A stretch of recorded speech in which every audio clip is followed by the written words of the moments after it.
बहरिया town और बहरिया town के मालिक मलिक रियाज हुसैन इस वक्त शदीद परेशानी में आ गए हैं। इस परेशानी की क्या वजह है वो भी आपको बताएंगे। इस वक्त जो खबरें सामने आ रही हैं जिनमें ये बताया जा रहा है कि बहरिया टाउन के तमाम दफातर को सील कर दिया गया है और मलिक रियाज और उनकी फैमिली की जितनी भी प्रॉपर्टीज हैं उनको मुंजमद करने का भी हुक्म जारी हो गया है।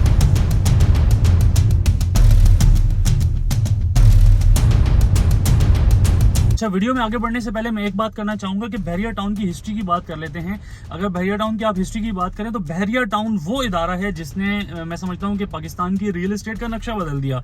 मतलब कि जिस तरीके से बहरिया टाउन ने डेवलपमेंट की, खास तौर पे हम सिंध की बात करें तो सिंध में लोगों के पास जैसे बड़ी शहरी आबादी की अगर हम बात करें तो मसाइल बहुत ज्यादा हैं, लेकिन उन मसाइल से निकल के जब आप बहरिया टाउन कराची को स्पेशली आप देखते हैं तो आपको जो है वो लोगों के पास एक बड़ा जबरदस्त किस्म का ऑप्शन आ गया। लेकिन पिछले 2 साल से हम देख रहे हैं कि रियल एस्टेट बहरिया टाउन की बहुत ज्यादा तबाही का शिकार है। और अभी जिस तरीके से खबरें आ रही हैं, अगर मिसाल के तौर पे ये ऑफिसेज बंद हो जाते हैं, अब क्या क्या चीजें इसमें जो खबरें आ रही हैं, क्या क्या किन किन चीजों को, और जाके भी मैं कोशिश करूंगा मैं दिखाऊं। वैसे आज संडे है लेकिन संडे की भी कुछ चीजें खुली हुई होती हैं तो हम कोशिश करेंगे वो भी आपको दिखाएं। अच्छा, सबसे पहले हम एक काम करते हैं, जो खबरों में रिपोर्ट हो रहा है उसके ऊपर मैं बात करना चाहूंगा कि रिपोर्ट इस तरीके से किया जा रहा है कि मारूफ प्रॉपर्टी टाइकून बहरिया टाउन के मालिक मलिक रियाज हुसैन और उनके साहबजादे अली रियाज की जायदाद अदालत में पेश न होने पर जब्त कर ली गई है। जराये के मुताबिक इस्लामाबाद की एहतसाब अदालत के जज मोहम्मद बशीर ने अदालत में पेश न होने पर मलिक रियाज और उनके साहबजादे की तमाम जायदादें जब्त करने का हुक्मनामा जारी कर दिया। अच्छा, इसके बाद जो चीजें रिपोर्ट हो रही हैं वो ये है कि जराये का कहना है कि मलिक रियाज और उनके बेटे अली रियाज की जायदादें जब्त करने का हुक्मनामा जारी होने के बाद नेशनल अकाउंटेबिलिटी ब्यूरो बैंक और एक्साइज ऑफिस को हिदायत जारी की है कि मलिक रियाज की जब्त की जाने वाली अराजी पर बहरिया टाउन के दफातर भी मौजूद हैं। तो 6 जनवरी 2024 को अदालत में पेश न होने पर मलिक रियाज और उनके साहबजादे को इश्तिहारी करार दिया जा चुका है। इसके बाद बताया जा रहा है कि 190 million pound Al-Qadir trust reference में इस्लामाबाद साहब अदालत ने 12 दिसंबर को मलिक रियाज और उनके साहबजादे को गैर मनकूला जायदाद मुंजमद करने के अहकाम जारी किए। हुक्मनामे में साबिक वज़ीर-ए-आज़म इमरान खान और शहजाद अकबर, जुल्फी बुखारी, फराह गोगी,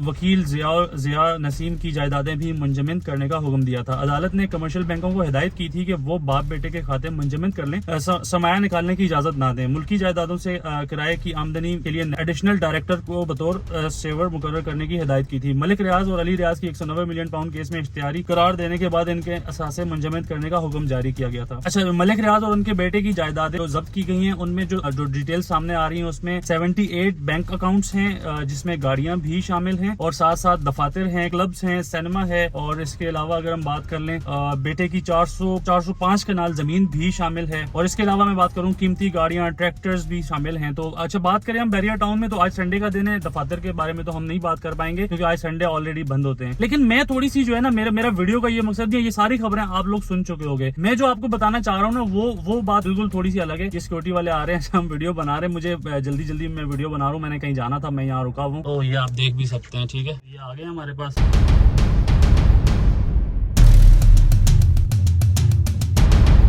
रॉन्ग पार्किंग उन्होंने मुझे कहा तो मैंने कहा चलें ठीक है, मैं हटा लेता हूँ वहां से गाड़ी। अच्छा देखें भाई, एक तरफ बातें हो रही हैं बहरिया टाउन के बंद होने की, दूसरी तरफ आप देखें मैनेजमेंट नहीं रुक रही है भाई, ये सिक्योरिटी और ये तमाम चीजें जारी रखे हुए। अच्छा, मैं बात करता हूँ, अच्छा बात कर लेते हैं कि यार परेशानी लोगों में बिल्कुल बढ़ेगी इस टाइम पे। अगर जो हालात इस टाइम पे चल रहे हैं ना, अगर ये दफातर और ये सारी चीजें बंद होती हैं तो परेशानी डेफिनेटली बढ़ेंगी। अब सपोज दैट अगर बहरिया टाउन का ये दफातर बंद हो जाते हैं, जिसने रेंट में आना है वो रेंट पे कैसे आएगा, जिसने प्रॉपर्टी बेचनी है वो प्रॉपर्टी बेचेगा कैसे। तो जब तक ये मामला चलते रहेंगे मैं समझता हूँ ये चीजें जल्दी क्लियर हो जाएंगी। लेकिन इसकी मैं आपको एक मिसाल दूंगा, इसकी मिसाल मैं आपको माजी में दूंगा, ज्यादा दूर आपको जाने की जरूरत नहीं। कुछ टाइम पहले की बात है, आपने और हम सब ने सुना और देखा कि एक साहब हैं जिनकी सियासी शख्सियत है, वो उनकी प्रॉपर्टीज इवन के अगर आप बात करें उनके घरों को सील कर दिया गया था। ज्यादा पुरानी बात नहीं है ये, मेरा ख्याल है कोई 2020 की बात है। ठीक है, मैं चले नाम भी ले लेता हूँ, नवाज शरीफ साहब की मैं बात कर रहा हूँ। तो उनकी कितनी प्रॉपर्टीज को सील किया गया था, तमाम जायदादें उनकी जब्त हो गई थी। और उसके बाद फिर आपने देखा कि 2 साल के अंदर, ये तो बड़ा खैर लंबा साहब आपको मैं बता रहा हूँ, इससे भी कम टाइम लगेगा, बहरिया टाउन के तमाम मसाइल क्लियर हो जाएंगे। क्योंकि बहरिया टाउन का जो केस है ना, वो जो बहरिया टाउन के ऊपर एक केस था जो फाइन कर रहा था बहरिया, उसने अभी भी एक रकम जमा कराई है। तो ये वो वाला केस नहीं है, ये 190 मिलियन पाउंड का केस है जिसके बारे में बताया जाता है कि भाई अगर आप अलकादर ट्रस्ट का जो केस है वो इमरान खान के साथ जोड़ा हुआ है। और कहने सुनने को ये भी बातें आती हैं सामने कि भाई कोई ऐसी गवाही है मांगी जाती है मलिक रियाज साहब से, अगर वो उस चीज में वो चले जाते हैं। और बहुत सारी चीजें हैं, इसके ऊपर मैं बात नहीं करना चाहूंगा, मैं कोई पॉलिटिकल बात नहीं करूंगा। मैं सिर्फ और सिर्फ आपको ये बताऊंगा कि इस टाइम पे जो हालात चल रहे हैं ये हालात कोई नए नहीं है। इससे पहले भी लोगों की प्रॉपर्टी सीज हुई नहीं है। और बहरिया टाउन की एक हिस्ट्री मैं आपको बताता हूँ, बहरिया टाउन या मलिक रियाज की हिस्ट्री मैं आपको बताता हूँ। मलिक रियाज कोई मेरा रिश्तेदार नहीं है, मैं जो हिस्ट्री जो मैंने पढ़ी है, जो मैंने सुनी है, उसके मुताबिक मैं बात करूंगा कि इससे पहले जब भी बहरिया टाउन या मलिक रियाज को डुबाने की कोशिश की गई है, तो उसके बाद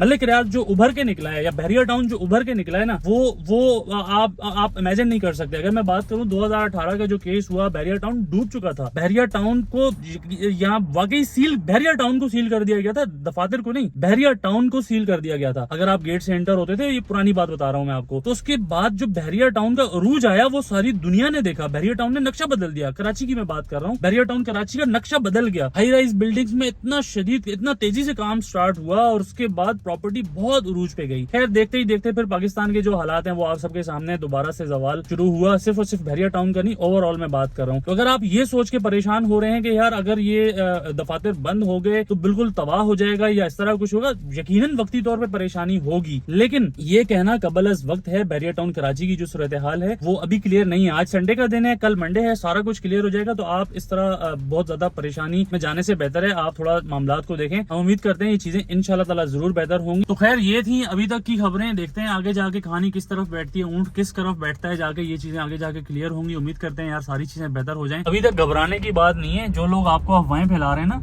कि सारी जो चीजें हैं बहरिया टाउन में वो सील हो गई हैं और ये आप देख लो, आज भी आपको जो है वो आवाम नजर आएगी। मैं आगे दिखाता हूँ आपको, उस तरफ से जरा क्लियर आएगा। मैं बैक साइड में हूँ, तो भाई ऐसा बिल्कुल भी नहीं है जिस तरीके से तुम लोगों को लोग डरा रहे हैं ना कि भाई जो अम्यूनिटीज हैं उन पे भी जो है वो पाबंदी लगा दी है। ऐसा कुछ भी नहीं है, इतने हालात ख़राब होते नहीं है जितने आपको बताए जाते हैं। ये अगर मैं आपको आगे दिखाऊँ, आप पार्किंग देखें तो अच्छा खासा रश आपको नज़र आएगा आगे जाके। तो लोग जो हैं वो आपको जो है ना थोड़ी सी गलत खबरें भी पहुंचाते हैं। तो आप ऐसे लोगों की बातों में हरगिज़ ना आए। देखिए लोग आए हुए हैं ना, अभी भी लोग आए हुए हैं, ठीक है। आगे ग्रैंड मॉस्क के पास भी आपने देखा कि वहाँ किस कदर रश लगा हुआ है, लोग वहाँ पर भी आए हुए हैं। तो ऐसा नहीं है, जितनी खबरें आपको बताई जाती है ज़रूरी नहीं है कि उसमें कोई सदाकत भी हो।